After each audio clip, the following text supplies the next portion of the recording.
Le colonel Didier Badjek, l'ancien porte-parole de l'armée camerounaise, est revenu sur ses propos. Il vous souvient que le colonel Didier Badjek a donné une interview avec Angie Forbing, cette dame qui est basée aux États-Unis, où elle a animé une émission où elle a invité le colonel Didier Badjek.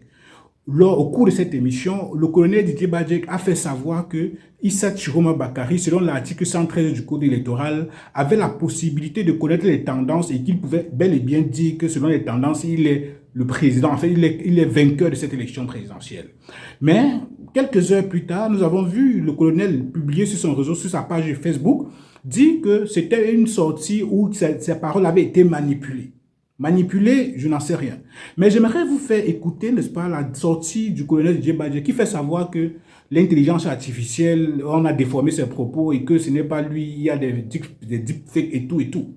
Mais en faisant encore plus de recherches, je me suis rendu compte qu'en fait, l'émission que la dame, Angie Forbin, tenait sur sa page Facebook était en direct sur Facebook. Et lorsque j'ai regardé l'émission de bout en bout, et c'était bel et bien les propos du colonel Didier Badjek que hier vous avez suivi sur cette chaîne et que je vais vous proposer à la fin de cette vidéo, une fois de plus, pour que vous puissiez regarder. Pour ceux qui veulent savoir la source, n'est-ce pas, de la vidéo, je vous propose d'aller regarder sur la page de Angie Forbin.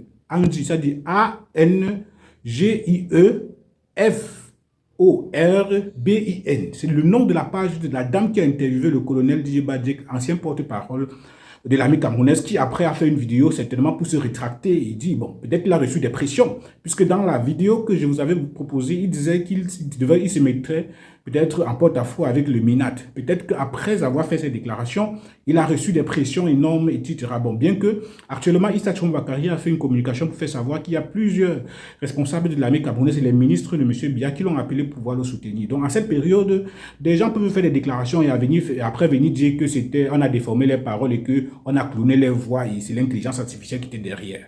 Mais c'était quand même trop flagrant parce qu'il y avait des gens qui suivaient l'émission du colonel Didier Badjek en direct sur la page Facebook. C'était comment en direct? Ce n'était pas une production qu'on a produite avant de venir déposer. Elle a lancé le direct sur sa page Facebook et puis l'émission est passée en boucle et puis tout le monde écoutait. Donc je vous propose d'écouter, n'est-ce pas, cette démentie du colonel Didier Badjek et après à la fin, je vous mets également sa déclaration qu'il a faite en direct sur la page Facebook de Angie Forbin. Regardons s'il vous plaît.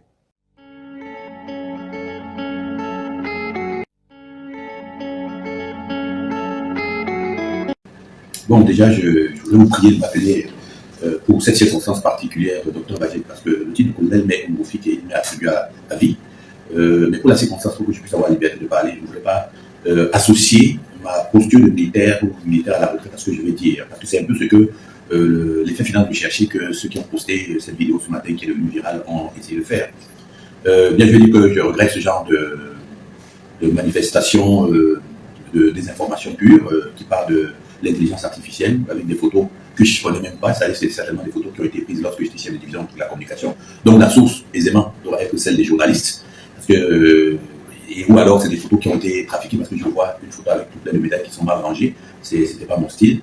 Donc avec l'intelligence artificielle, on peut faire tout plein de choses aujourd'hui et c'est très facile. Moi, je peux le faire. Puis, vous savez, je suis un spécialiste des opérations militaires d'influence. J'ai fait ma communication stratégique à l'OTAN, en Turquie, au centre d'excellence de l'OTAN. Je veux dire que c'est malheureux. Si jamais j'avais cédé, il y a eu beaucoup de demandes de tous les bords, de partis politiques qui me demandaient de les rejoindre en me laissant miroiter un poste par après. Malheureusement, le docteur Badjek ne fonctionne pas comme ça. J'ai opposé une fin de non-recevoir. Plusieurs fois, des leaders d'opinion ont voulu que je mette ma voix sur ce qui est en train de se passer. Mais écoutez, je suis un scientifique, je suis un homme public, et je peux dire que ma voix porte. Je peux lancer un appel en ce moment, ou si jamais on dit que les choses vont bien, c'est qu'on se trompe. Il y a beaucoup de frictions sociopolitiques en effet. J'ai même créé une échelle chrysogène qui va être labellisée bientôt, qu'on appelle l'échelle chrysogène de Badjek. Et que dans mon laboratoire aujourd'hui, j'ai un ensemble de marqueurs qui s'empilent et qui montrent que la situation sociopolitique est en train de se dégrader. Et cela me pousse à dire qu'il ne faut pas ajouter du piment dans la sauce, parce que ces marqueurs sont des marqueurs fortement pathogènes et chrysogènes. Le premier facteur pathogène, c'est celui d'intégrer les forces de défense et de sécurité dans les enjeux politiques qui sont en train de s'entrecroiser en ce moment. parce qu'elles sont réputées pour être neutres, apolitiques et républicaines. Voilà. Donc, je comprends un peu la démarche de ceux qui ont fait cette opération, c'est-à-dire qu'ils veulent créer, n'est-ce pas, un imaginaire de ce que les militaires également ont pris position dans la situation actuelle. Et ça, ce n'est pas intéressant.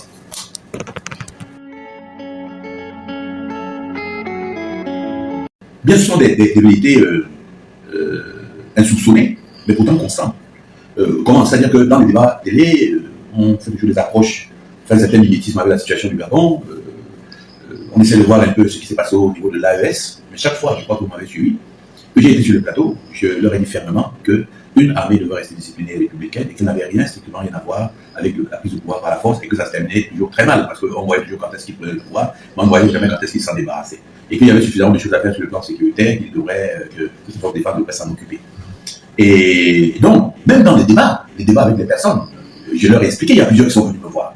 Je leur ai dit que scientifiquement, ce n'est pas cela qu'il faut faire. Il faut avoir une démocratie forte, il faut avoir une société civile forte, il faut avoir un parti au pouvoir qui a une bonne gouvernance, il faut avoir des partis d'opposition qui, ma foi, sont solides, ont quelque chose à apporter. Mais écoutez, déjà j'étais le seul à dire qu'il n'y a pas de parti d'opposition lors de l'élection. Pourquoi? Parce que personne ne sait qui va gagner. Le président lui-même, il a dit. On lui a demandé s'il avait un projet, il a dit, mais écoutez, moi je ne peux pas avoir de projet à partir du moment où je ne sais pas si je serai élu. Donc vous avez des gens qui partent au départ, qui sont des candidats, et que la démocratie exige quand même qu'ils soient tous égaux au départ. Donc il n'y a pas d'opposants lorsqu'on va aux élections.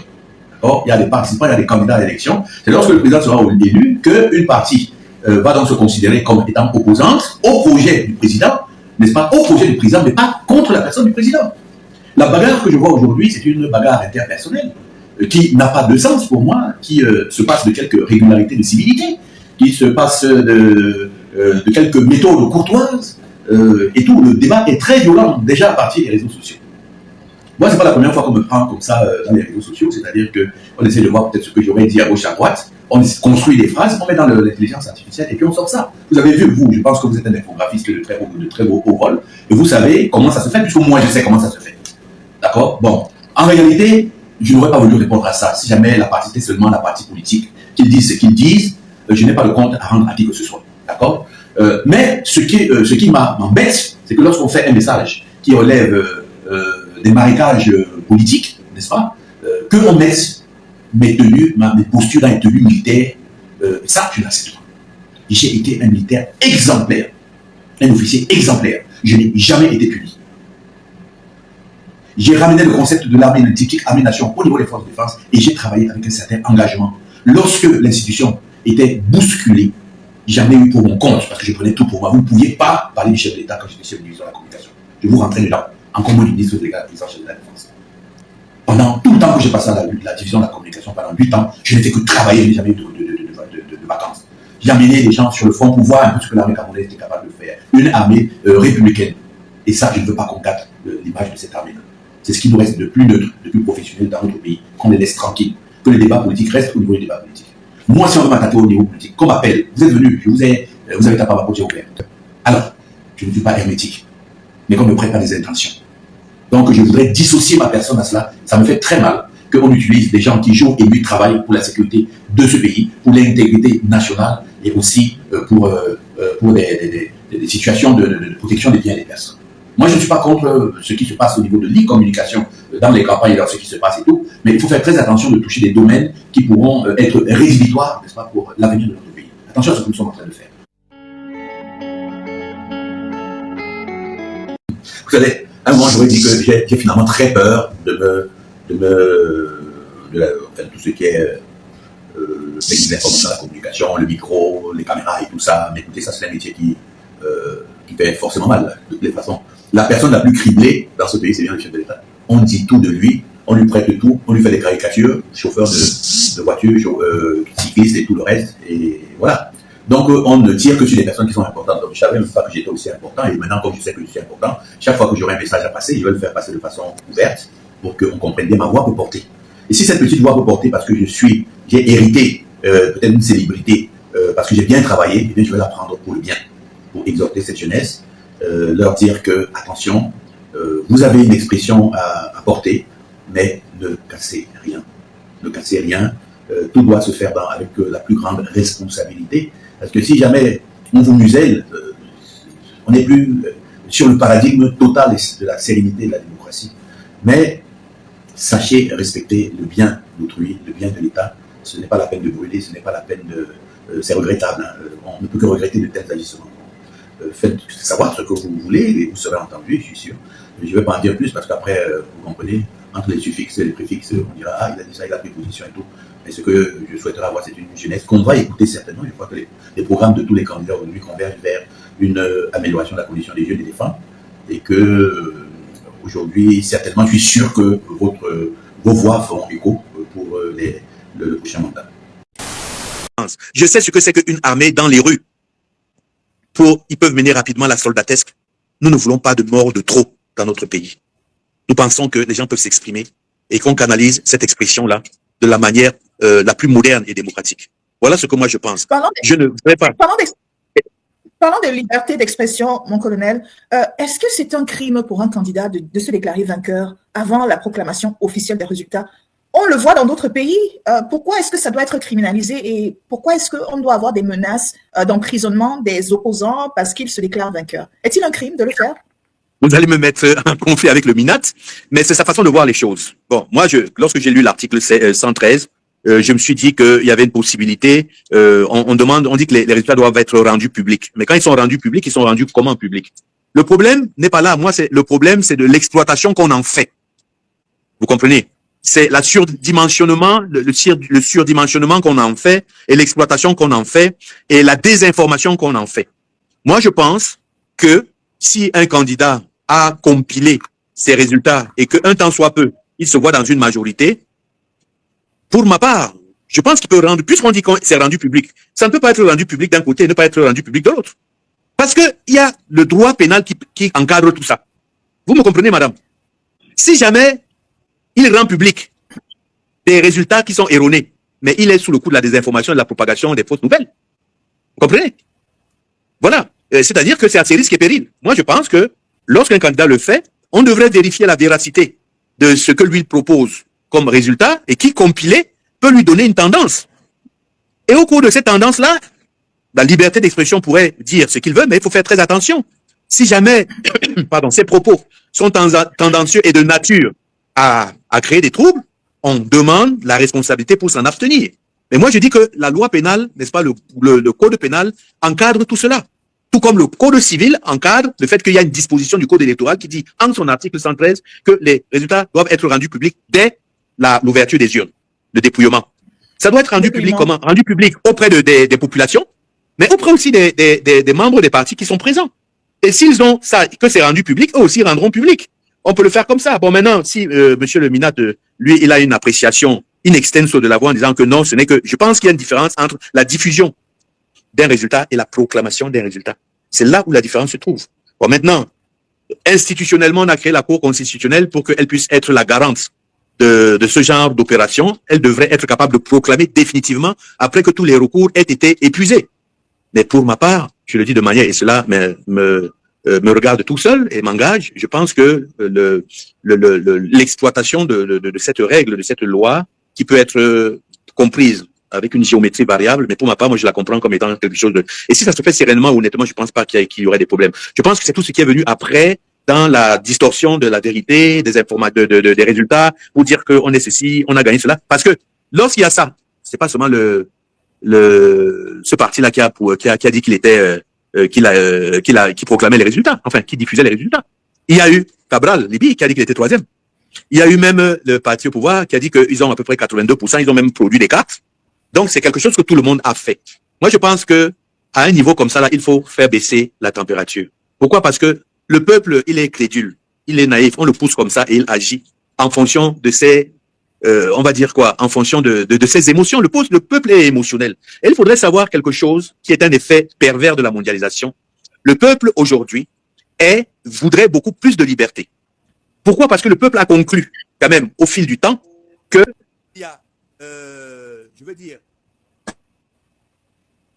je suis revenu, il y a beaucoup de gens qui me sollicitent. Je veux dire qu'il y a 99% de la population mondiale qui détient 1% de la richesse. Il y a 1% de la population mondiale qui détient 99% de la richesse. Ça se communique. Aujourd'hui, Vous passez, moi je passe des fois avec ma voiture, ma belle voiture, que j'ai achetée pourtant avec mes économies, j'ai des mauvais regards. Je klaxonne juste pour passer, on me regarde et on m'insulte. C'est un élément social à intégrer parce que la pauvreté augmentant, il y aura toujours des problèmes de rejet. Et cette opinion-là, aujourd'hui, pense qu'elle peut se substituer à l'engagement régalien et de plus en plus évite, n'est-ce pas, ce que l'on a appelé le consentement aux institutions. Et ça, c'est très grave parce qu'on a une société comme ça, on a une société indisciplinée qu'on peut faire bouger n'importe comment et surtout grâce à ce que l'on voit sur les réseaux sociaux qui mentent et qui font tout ce qu'ils veulent. Pour ma part, je souhaite un pays, une population éduquée qui sait quels sont ses droits et ses devoirs et qui sait être capable de défendre son opinion, son expression et que cette expression soit totalement libre. Vraiment, je suis contre le musellement de l'expression publique qui est encadrée dans les termes, n'est-ce pas, de la mesure. Ça veut dire quoi? Si je dis que ça c'est mal, c'est mal. Si jamais je profère des injures, je suis poursuivi par la loi pénale. Voilà ce que je pense. A final question, Colonel Bajek, from Paul Mbafo, who happens to be the National Youth President of the UNDP. He says, Colonel, what are you now in your new capacity doing to propose sincere solutions to the Northwest and Southwest crisis and on a larger scale to the political crisis we are facing? Moi, je suis très déçu de ce que je ne suis pas utilisé et je m'en plains. En réalité, je consulte pour beaucoup de sociétés dans lesquelles je fais de la prospective sécuritaire et qui sont très très contents du service que je rends. Mais écoutez, je ne vais pas me proposer. Peut-être que je vais écrire, encore que les Camerounais ne lisent pas. J'ai beaucoup de livres qui sont en chantier. Les Camerounais ne lisent pas. Mais lire, ce n'est pas une proposition stratégique. La proposition stratégique doit rentrer dans un TDR précis qui correspond à la résolution d'un conflit. Ce serait prétentieux pour moi de dire que j'ai des solutions. Il faudrait auditer la question. Être capable d'auditer la question, voir quels sont les labyrinthes possibles, voir quelles sont les faiblesses, voir quelles sont les opportunités, et les résumer, essayer de faire une projection, n'est-ce pas, qui soit audible, perceptible et pertinente pour tous. C'est comme ça que l'on fait. On devrait, dans le siège d'une organisation de réflexion profonde, être capable de faire des propositions avec plusieurs scénarios au niveau de ceux qui nous emploient. Ça peut être le gouvernement, ça peut être une organisation non gouvernementale, et on leur donne cette possibilité de décider. Moi déjà, la chose qui me semble essentielle dans cette affaire, c'est la réconciliation, dans un premier temps, et le consensus, en mettant, n'est-ce pas, l'intérêt de l'État en avant. Je suis sûr qu'on va attaquer un domaine qui est très très délicat et que certaines personnes ne veulent pas accepter, c'est la forme de l'État, le fédéralisme ou autre chose. C'est ça qui est le vrai nœud du problème au niveau politique. Au niveau politique, et c'est ça qui peut causer des problèmes. Mais maintenant, au niveau de l'implémentation de la spécificité culturelle du Nord-Ouest et du Sud-Ouest, ça me semble être des choses qui sont faciles et ça a commencé déjà à s'implémenter. Maintenant, il faudrait voir comment est-ce que ces gens sont capables de pouvoir vivre, mais il n'y a pas deux pays dans un pays, parce que à ce rythme-là, l'Est aussi peut dire, ben écoutez, nous voulons aussi notre autonomie, voilà. Donc, il faut être capable, il faut parler avec des gens qui sont le moins radicaux possible et qui peuvent se faire comprendre auprès des autres. C'est ça. Le choix, d'abord, n'est-ce pas, des participants à une révision de ce qui a été fait, parce qu'il faut jamais croire que ce qui a été fait, il faut chasser. Ça a été fait avec quand même des grands experts. Il y a un homme qui a décédé, qui avait participé à cette affaire. Donc, je pense que il n'y a pas de sujet tabou. Il faut avoir le courage de remettre tout sur table, être capable de faire le point et voir un peu comment on peut sortir, faire des propositions, mettre sur pied peut-être une cellule stratégique qui réfléchit sur la question et qui laisse apparaître 3 ou 4 scénarios différents pour l'aide à la décision. Okay, Colonel Bajek, I'm just going to read a few comments because your statements have been very well received in my comment section. Patrick Joel Demjoy says, merci de vous prononcer, mon colonel. Bill Sango says, merci, colonel. Merci, mon colonel, from Franklin Fabo. Vous êtes un homme démocrate et républicain. Le peuple est conscient et éduqué.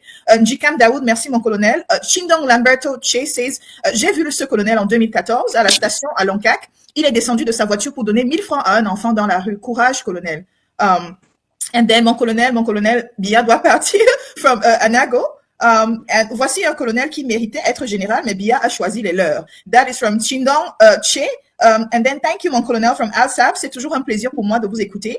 Nous avons besoin des gens et autres que vous. Sortez votre voix pour éduquer les masses. Nous avons besoin de personnes comme vous. Et sortez pour éduquer les masses camerounaises, mon colonel. Ashubi Song, this is brave by the colonel. We need more senior officials like him speaking